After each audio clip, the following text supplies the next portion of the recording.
Antwerp in Belgium. Could I request everyone to please get seated, and could I request our speakers and moderators to join us on stage, please?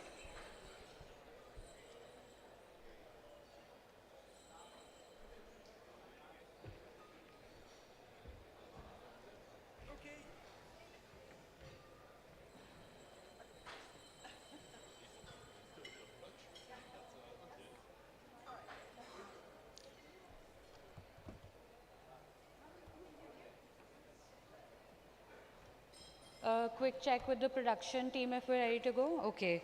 Once again, this is the panel on energy and shipping, charting a course to sustainable trade.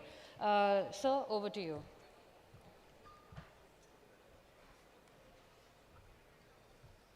Thank you and welcome to this afternoon session. We are going to be talking about energy and shipping, charting a course to sustainable trade, and I have a great panel with me. You shall soon be discovering for yourselves. The organizers have imposed a carbon tax on our time.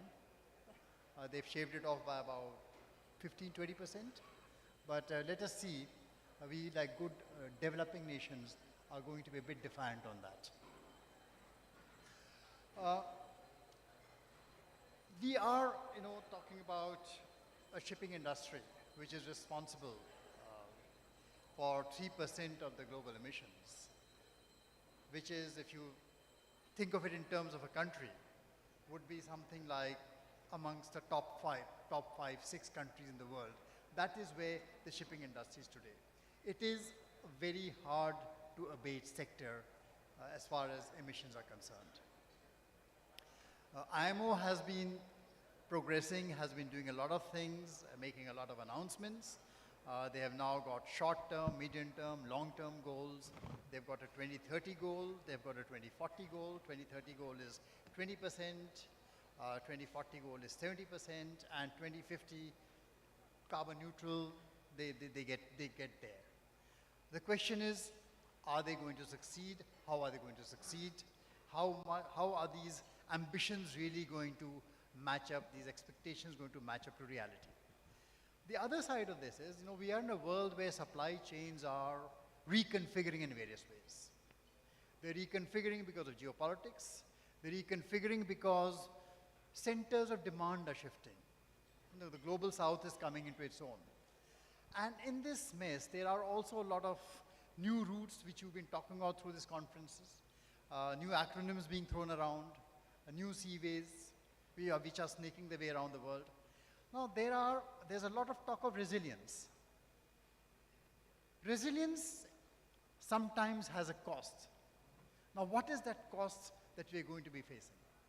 So, with an industry which actually handles 80% of global trade, and 80% of global trade really means that yes, there can be pressure on it for sustainability, but the bottom line is that when billions of people are going to be dependent upon it for their lifeblood, it is really like the blood coursing through the veins of the body, of the human body.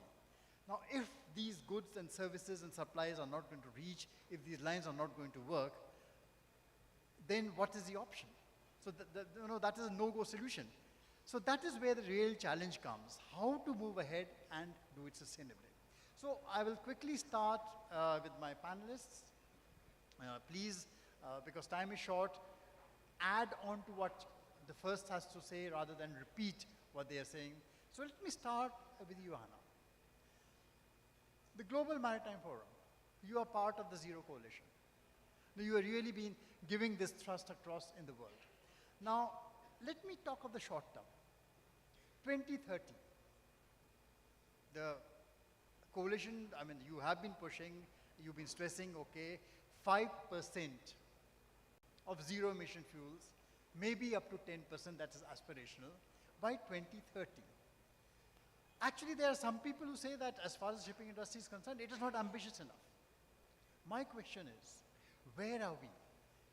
Because the latest report which comes out says that every part of this machinery, which is supposed to plan and implement this goal, is quite off track.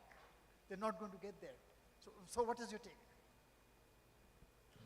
thank you so much, and thank you for giving me the opportunity to talk about this.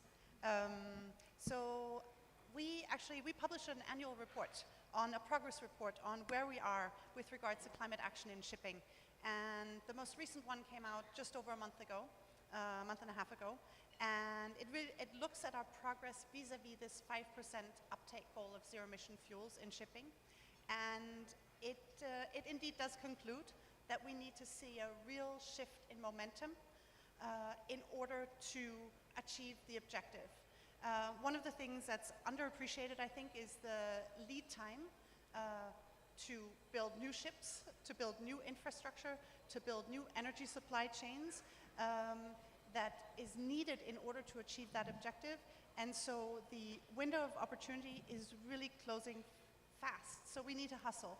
But I think there's some good news as well in the analysis that we see, which is that there are first movers across the world that are forging ahead. And they're forging ahead in anticipation of others joining them on this journey. Some of the first movers are here on the panel with us today, so I look forward to hearing from them as well. And they're laying the tracks, but we need to really pick up speed in order to achieve the objective. So there is a lead time. Surely this lead time should have been taken into consideration when these goals were set. There is a lead time. You say there will be a lead time. So what does that mean, that the lead time is not appropriate? There's more lead time required? No, I think the lead time just means that we need to do many things at the same time, and that we can't wait and take consecutive actions. And I was interested in the discussion that took place just before lunch. There was a panel discussion on corridors, on shipping corridors, and it touched briefly on the notion of green shipping corridors, an area that we work quite a bit on. Effectively, we look at green shipping corridors as collaborative efforts to unlock early action on specific trade routes that have favorable conditions. And what we can see is that there are many, many of those kinds of initiatives underway. They're all collaborative initiatives. And even if only the most advanced of those initiatives, they manage to turn their intentions into action, to implement the green shipping corridor on that specific trade route, we can actually reach the 5% goal that we need. We can meet the target for 2030 with just those most advanced projects and initiatives. So I see there's definitely a path for us to succeed, but it really requires concerted effort, and we need to be firing on all pistons. Thanks, Joanna. We'll come back with some more questions. Luke, let me pass this on to you. Port of Antwerp, is the heart of international trade. Port of Antwerp itself has declared fairly ambitious goals, hopes to become a completely circular economy system by 2050. And you also hope to become the hub for green hydrogen, not just green hydrogen, green ammonia. A lot of action seems to be on paper, but what has actually been happening on the ground? Where are we? Thank you, and also thank you for inviting me to come to this wonderful event. Perhaps just the broader context very shortly. The Port of Antwerp, it's now the Port of Antwerp-Bruges. We merged with another Belgian port, not relevant for the discussion, although. The port is also hosting the largest chemical cluster in Europe. So we have a combination of the necessities for a port, for instance, to provide the fuels, old and new, but we also need to look on how we can decarbonize the industry. If you look at the European Green Deal, the targets set there, they are huge. And honestly, I think the energy side, greening the energy, is a tough one, but the more tough one is to decarbonize the industry. Steel, chemistry, cement, all these type of difficult to abate sectors. So we as port, we see ourselves not as a port, but as a port and an industrial complex. And that's why we are so convinced that we need to act. And I think ports, and I hope the colleague from Adani will join me in that, ports have to play a crucial role here. We think we understood that, and we started to work on this topic of becoming a port of the future. So what are we doing? We are working first on the supply side of the green molecules. But in a concept of what we call multi-fuel port. So today, the Port of Antwerp is one of the major bunkering ports for traditional fuels in the world, but we are also one of the major LNG bunkering ports already today. And this is thanks to our merger with the Port of Zeebrugge, which is one of the major import hubs for liquid natural gas into Europe. So LNG as an intermediate solution, and I know it's an intermediate solution because there are still carbon dioxide emissions along with it, but it's an intermediate solution. You see in the shipping world that still a lot of new builds are based on liquid natural gas. And then come the new fuels.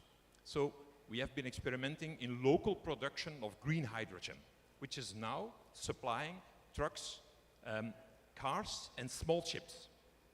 Also, and I want to mention this because we're very proud about that, we operate a tugboat fleet, and we are the first in the world to run a tugboat on green hydrogen and one on green methanol. So it's kind of experimenting, but we are learning a lot from this, and we see this as our role of front runner to also share what we learn with that to other ports. So the new fuels, hydrogen. Then we are talking about green methanol and green ammonia. Of course, being this chemical cluster, we are producing and we are handling ammonia already today. Not green, but so the experience is there, the facilities are available, but we need to expand that. And that brings me to the second role. The supply side brings me to infrastructure and transport. As ports, we need to make sure that investments are done to either store and export or import and store, to have those facilities available. And it was mentioned in a previous panel, the energy density of the new molecules is much lower than oil and gas, so we will need much more storage facilities to receive these green molecules coming from overseas areas, hopefully also from India. Other thing on infrastructure is the transport, and there is where we look at pipelines. As Port, we have bought a company that operates 1,000 kilometers of pipeline in Belgium. Doesn't look that much, but for Belgium it's a major player. We are adapting together with partners this complex of pipelines to be also usable for the new molecules, because we want to service also the industry in other parts of Europe with green molecules. So that's on the infrastructure side. And then the last point I want to mention, where we are really progressing quite well, it's on carbon capture. Because we want to make it bi-directional, so importing the green molecules, but also exporting the carbon dioxide to the oil, gas, and oil fields. So investing there with partners in a liquefaction plant in the port is actually going on. So taking the carbon dioxide from the industry in the port, make it liquid and export it. So different initiatives are actually taking place to be part of this new transition. Thanks. When we actually talk of the larger shipping industry, see, the shipping industry is on the demand side. When you start talking of fuels, green ammonia, hydrogen, LNG, it is on the demand side. It does not control what comes out of the well, what is going to be given to it. It is only raising a demand for it. Now my question, and this I would like to raise to our next speaker, which is from Antwerp moving to Adani, and talking about where are these fuels going to come from, how are they going to be cost effective, which are the fuels which are going to be most competitive in this new world which you're moving into, and how are we going to make this transition possible? What are your views? And speaking of the Global South, what is the Global South going to do in this role? Is it going to be lagging or is it going to be leading in this?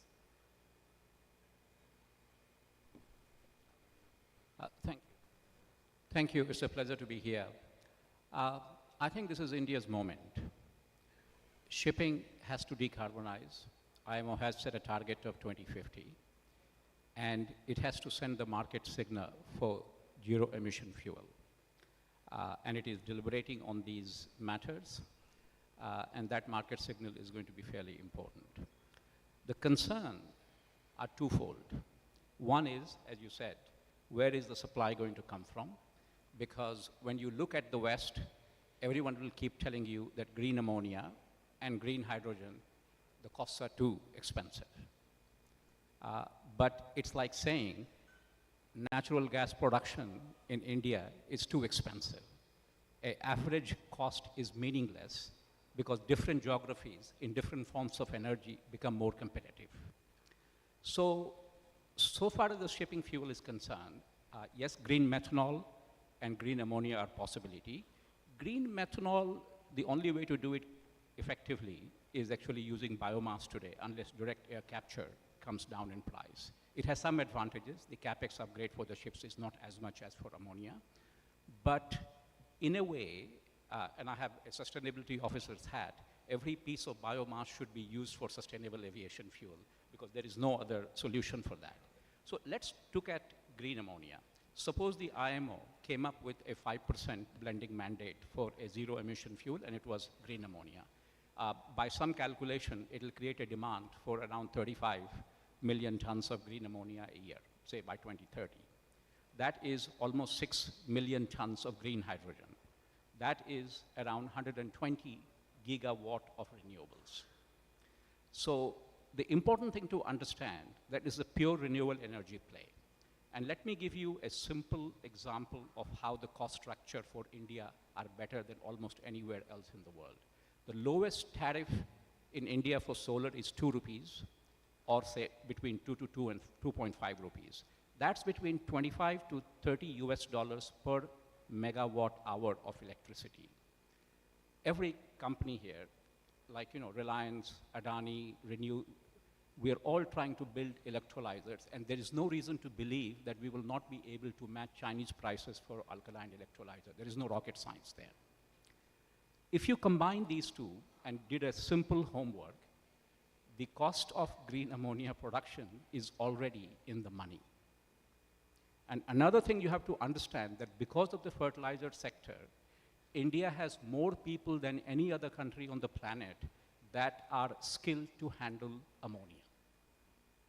So Indian renewable energy companies will benefit very significantly from a IMO mandate for green fuels.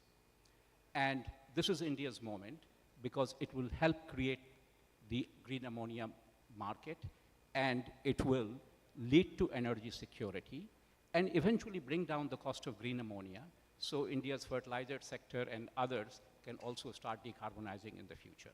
So where is the problem? I do not think supply is the problem. Given the market signal, India and then Africa will come on board. They have similar conditions. But the challenge is that if in the initial stages there is an increase in the cost of shipping, that needs to be addressed for the developing world. And the IMO plan is to tax and then use that tax to subsidize developing countries or provide a grace period when the cost comes further down. And this is how this industry will be created. And this is India's moment, and India needs to seize it and help our brothers and sisters in Africa to emulate this. And European Union has a role to play so that their RED III standards of green hydrogen are the ones that kickstart this economy. I have got absolutely no issue with blue, provided fugitive emissions upstream are taken into account. And some of the blue hydrogen that is bandied around, you might as well use gray hydrogen. Thank you. Thanks. When you talk of the entire shipping industry, Selim, this is to Selim. When you talk of the shipping industry, we are really talking of emissions from the well to the wake. Keep emissions down the entire shipping chain low.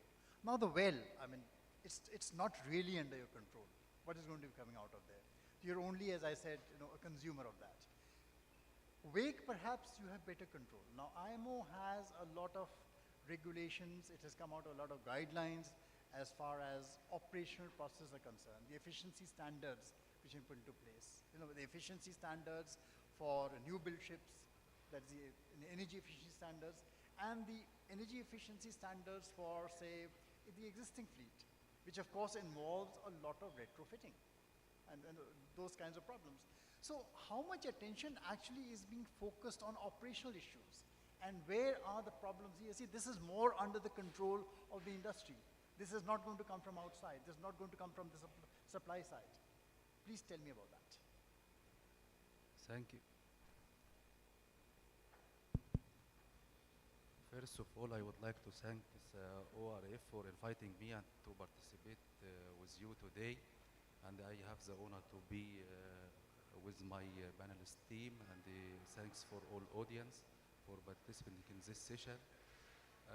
Shipping sector is very, very important for the world, as more than 85% of the world trade passes through the sea. And the shipping sector is responsible for 3% of global emission. Now the target for the IMO to reduce the emission from the shipping sector to be near from zero by 2050. And the target to reduce the emission by 70% up to 80% by 2040. And for the short term, 2030, the target to reduce the emission by 20% up to 30% compared to the level of 2008. But how the IMO do the effort to reduce these emissions? For the short period, during the period of 2015 up to 2023, the IMO applied a lot of indicators in the shipping sector, like Energy Efficiency Design Index and the Ship Management Plan. And also last year, IMO applied CII, Carbon Intensity Index. So this is indicator lead the shipping sector toward adapting new technologies like scrubbers and make a big change in the fossil fuel use in the shipping sector. Now we can see LNG start to appear in the shipping sector to use as a fuel oil. And another point, we also in the order book nowadays for the shipping, we can see 50% of the order book of the fleet last months become toward alternative fuel, and by dominating with the LNG in this order book. But for the future, the IMO target to reduce emission more and more, so we need add another policies. I think these policies will discuss or apply the next 2027. And these two policies will focus on two components. First one, increase using alternative fuel in the shipping to reduce emission. And the second one, and I think it will be critical for developing countries, it will be carbon tax. It will apply 2027. So this is the main component IMO target in the next coming year to focus on the emission and decrease the emission from the shipping sector. Let me add another point about the waterways and the role of the waterways in reducing emission. And I will speak about the Suez Canal, how the Suez Canal play an vital role for supporting sustainability for the world. Suez Canal is very important for the world, not just for one country. It's very important for all countries. We can save more than approximately from 10% up to 90% from emission compared alternative route. For example, last year Suez Canal saved for the world more than 55 million tons of CO2 compared alternative routes.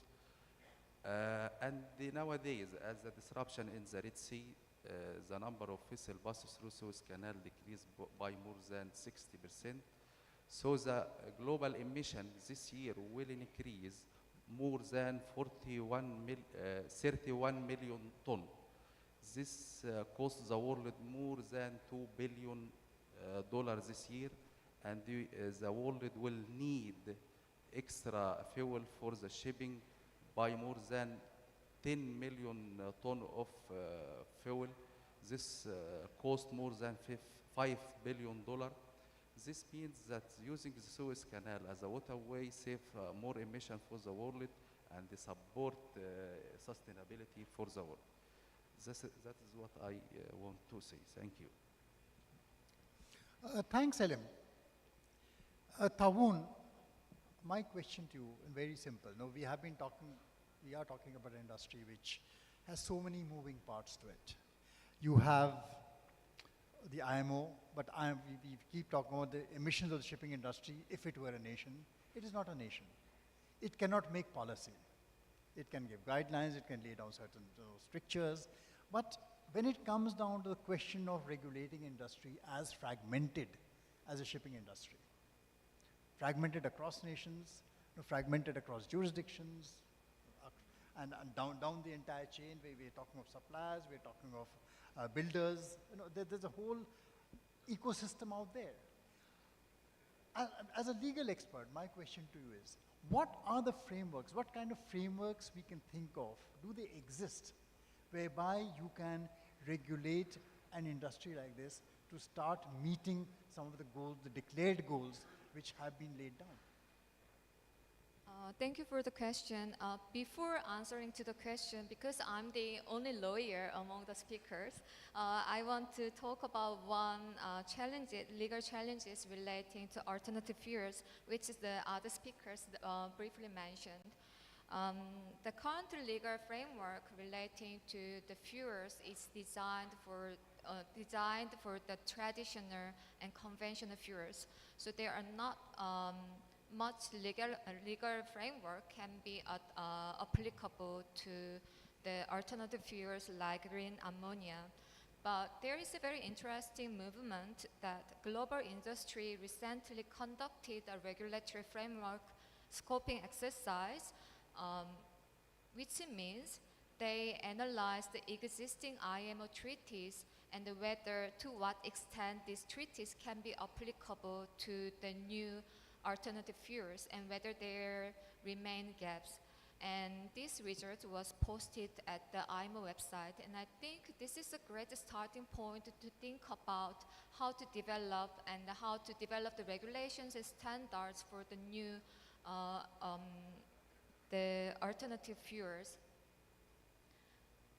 And also I want to raise the one issue that there are uncertainties relating to the potential risk of the alternative fuels on the marine environment or human welfare. So I would say that there is a need to develop the new regulation standards for the alternative fuels, but taking into account the potential risk on the marine environment and seafarers' welfare.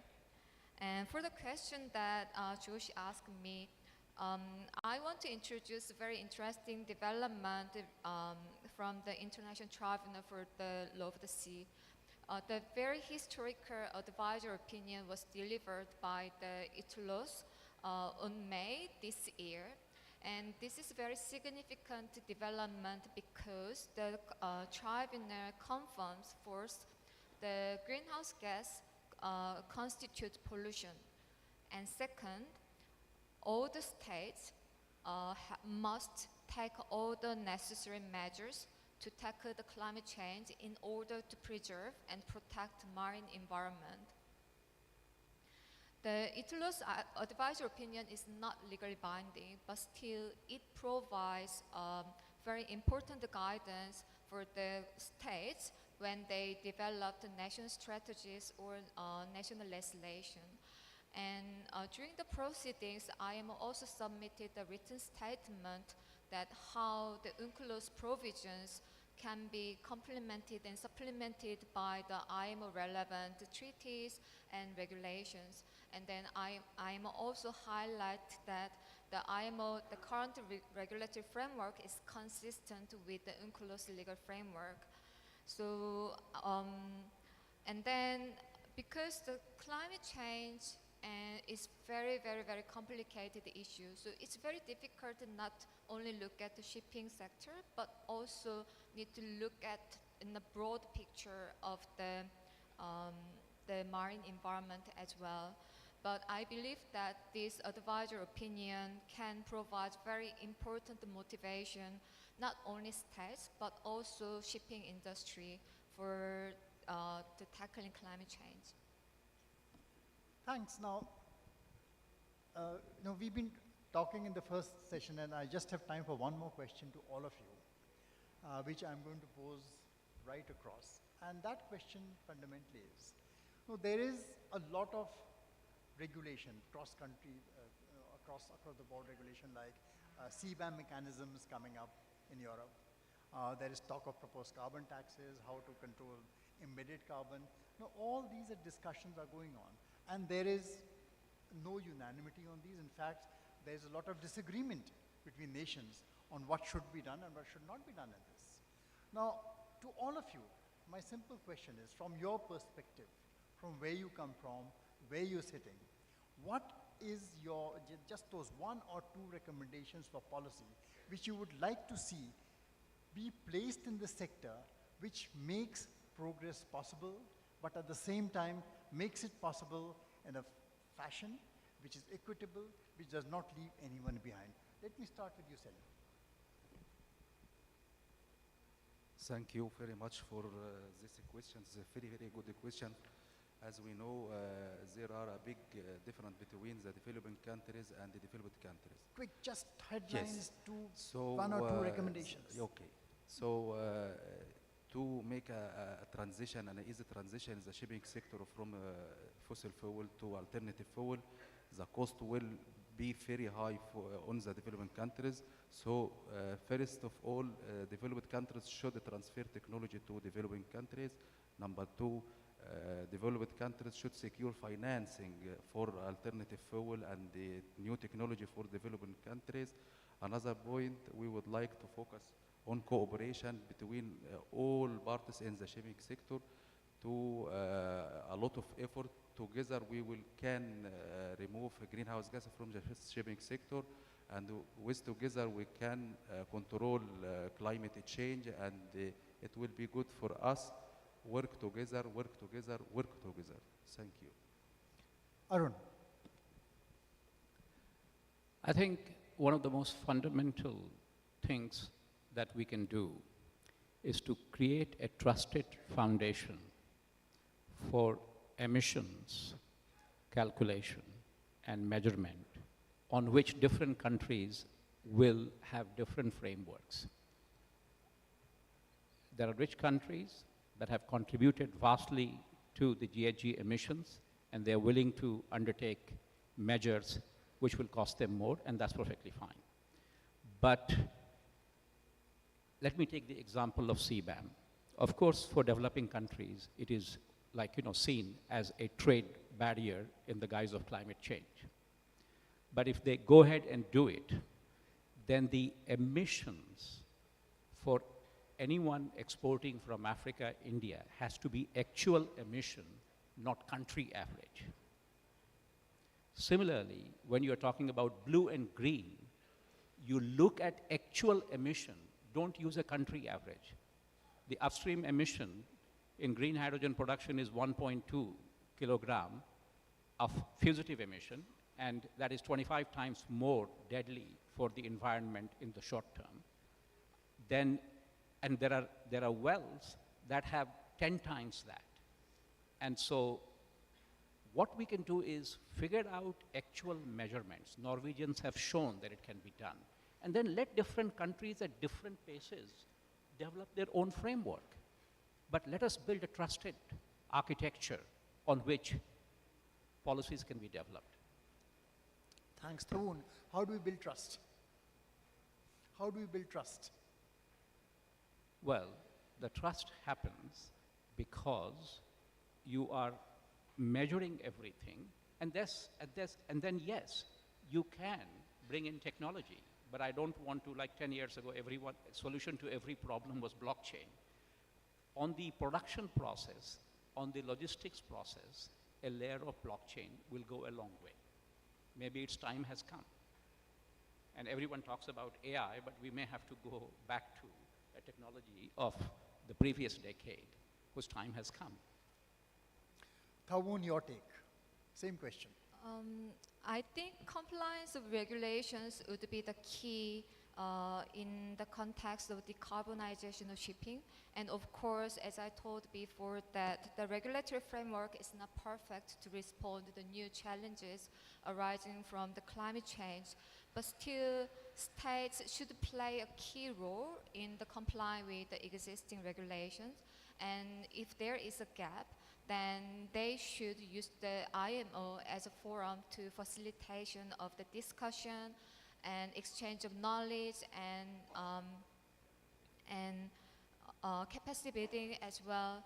So I believe that IMO can serve as a forum to develop the compliance mechanism, but still states and industry play an important role in this regard. Thank you. So in our work at the Global Maritime Forum, we talk about the 3 A's to unlocking the uptake of scalable zero-emission fuels in shipping, and thus unlocking shipping's decarbonization. The first one is availability, the second one is affordability, and the third one is acceptability. Now, Arun assured us that availability will not be a problem. So India can supply all the fuels that we need for shipping that are hydrogen-based.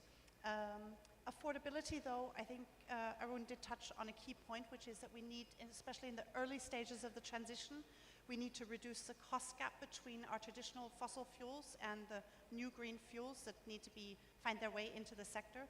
And the IMO is critical here. Carbon price levy, another mechanism that reduces that cost gap at the IMO.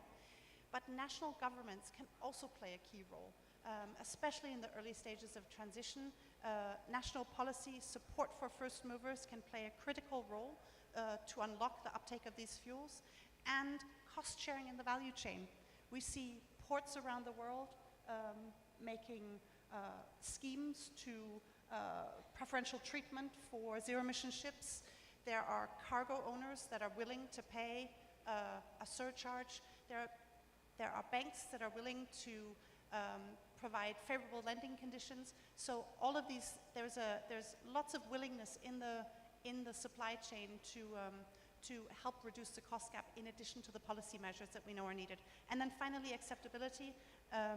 And here, in particular, the global and local standards that are needed to make sure that the fuels can be used safely, and here in particular, a focus on seafarer education, training. I think it's encouraging to hear about the specific role that India could play because of the existing capabilities around use of ammonia. I think that's great. That's something we should learn from and apply that in the shipping sector. Thanks. Luke. First, on the ambition, I would like to say there is a pressure to lower our ambitions. Honestly, for our children and my grandchildren, please, let's keep the ambitions. The arrow will come down in the flight. So if we already lower our ambitions today, nothing will happen. So let's keep high ambitions. That would be number one for me. Number two, cooperation. Encourage cooperation. And when I look at the ports area, the whole decarbonization, the green fuels, the new fuels, it should not be a point of competition. We should work together and enhance the complete sector. So not one port fighting against the other, one player in the value chain fighting against another value chain. Let's cooperate on this so important issue of greening. And perhaps you allow me a third one, efficiency. I think we should, I know it's an open book, but the best energy is the energy we don't use. There is still a lot to do to reduce the use of energy.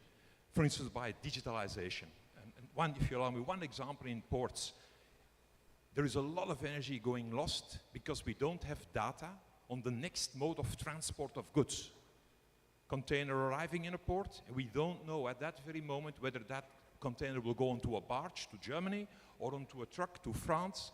If we have all this information, which is available, of course, if we have it at the right moment, for instance, at the terminals, you can imagine what an optimization of the operations you can reach, having less emissions, less operations, less action. So efficiency in the energy use would be my third point of action. So let me go to my final and last question for all of you. I'll start with you, Luke. There is a serious problem of capacity. Capacity meaning capacity of resources, capacity of human capacity to be able to handle the kind of regulatory frameworks, the pressures which come on various organizations, just the audits involved, the measurements involved. But the reporting involved, there's a lot of reporting in all this. There's a lot of bureaucracy which has come into this whole system. Now, what kind of tools can be developed? What should be developed within the industry, within the organizations like the IMO, within industry players themselves, to be able to better handle this huge, humongous role which is going to be falling upon themselves? I'm talking of building capacity within the industry. Is there a challenge, or there's no challenge of capacity?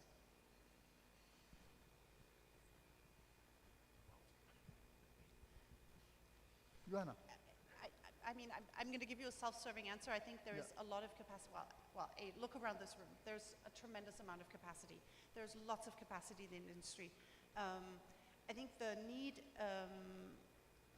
what we need much more of it, and Luke already touched on it, and I believe everyone also did as well, was around this notion of collaboration and working together to share knowledge. This is one thing that we see is the most beneficial in this phase of the transition, certainly, is that we can't sit on knowledge. We have to work together. We have to be willing to share what we know. We have to be willing to overcome sometimes our commercial fears, our fears around can we trust the partners that we have and whatnot, in order to share the capacity that we have. So we can't sit in silos and work alone. We really have to share what we have and make sure that everybody brings their capacity to the table so that we can be on this journey and succeed together. Which also means democratizing the shipbuilding industry and make sure that it does not remain concentrated in certain areas, passes on to other nations. Are we ready for that? Arun? I think this also creates a great set of opportunities. As we move into this new world, where obviously a new set of regulations will come in, auditing, checking is going to be there, I don't think we should fear it.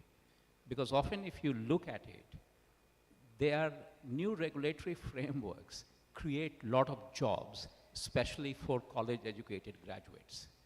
When post-global financial crisis, when Sarbanes-Oxley came in, the number of jobs of college-educated graduates was created was huge. But then things become better, and then some other regulatory framework picks up the slack. So I don't think we should necessarily be daunted by the fact that there will be a new regulatory regime. I have already said that what we need is a trust architecture, whether it is the ships, the logistics, the sources where the fuels are created, and if they all move to a blockchain, then there will be greater confidence in terms of where we are going. It's not going to happen overnight. It will take a decade, but we are talking even to deliver 5% of green ammonia, we are talking about half a decade to even get started. So I don't think we should be daunted by these challenges, but see them as opportunities. And if there was to be a blockchain architecture, that does create India's IT industry a great opportunity. Selim, last question to you. You can answer this. But my question is over-regulation sometimes and constantly changing regulation creating distrust amongst investors, amongst financiers, amongst banks as to what is going to be viable in the next 10 years, next 20 years, next 30 years, when we start looking at long-term projects, long investments for the long term in creating capacity, say creating new ship builds, creating new kinds of engines, creating few engines for new kinds of fuels. Is there uncertainty there? Yes. Now the target is very, very ambitious to decrease the emission from the shipping sector. And how we can to achieve this target? We need make a big change in the shipping building and the transfer to build a new vessels that use alternative fuel like LNG, green ammonia, green hydrogen, and something like that. But how we can do that? To do that, you need to secure finance to investment in this sector, and you would like a huge investment in the ports and to make the ports available to secure type of new fuel like green ammonia, green hydrogen, and something like that. And the financing now, because the high level of interest rate globally, so the developing countries will suffer from financing like that's a project. So I think the IMO should, in the next coming year, think how to develop a methodology or the tools to secure financing new projects and to transfer to developing countries and support these countries to can be available to produce this type of new vessels that work with alternative fuel. This is my opinion. In my opinion, we at the Suez Canal started already a new strategy focus on greenhouse gas emission and reduce greenhouse gas emission from our unit that support navigation through the Suez Canal. But we face two main problems. The first one, financing, how we can finance this new alternative equipment that work with a new fuel. And the second one is the know-how. The know-how of this type of alternative fuel not available in Egypt, and we would like to secure this type of new know-how to Egypt. So we need a cooperation with the parties which have a good experience in this field. So we should secure finance, and the second one, transfer technology from developed countries to developing countries to secure use alternative fuel. Thank you. Just short. What is important is for governments to support the Green Deal they make with an industrial deal to make this catch-22 stop. So funding is a part of that, to give confidence to the industry, to close the gap in price between gray and green. And this should be something that slowly goes out. But to really start, to kickstart the whole thing better and to move faster, we need this industrial deal, including financial support to the industry to produce the molecules and to offtake the molecules. So there are mechanisms available, but we also need to use them, and we need to push the governments to continue doing that. So given finance, given cooperation and giving collaboration across countries in this, it is going to be possible. It is a challenging task, but you all think we are going to make it possible by 2050, yeah? Is that what the message is to the crowd? Thank you. I'm sorry, we don't have time for questions because our time has got cut short. We need to make up for the time which others took. But it's been a great discussion, so please give a round of applause to all our panelists.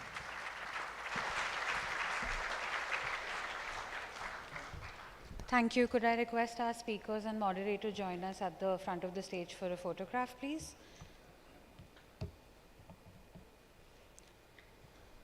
We'll be breaking for lunch. We'll meet in 90 minutes. Those of us joining us for the sessions in the technical room as well as the ministerial room, please do head up to the first floor. For everyone else, there's lunch in the pre-function area. We reconvene here in 90 minutes. Please do join us back in the main room. For the delegates that are staying with us, we do have airport transfers desk set up at the registration. Please do reach out to my colleagues and find out your details about your departures. Thank you, and we'll see you soon.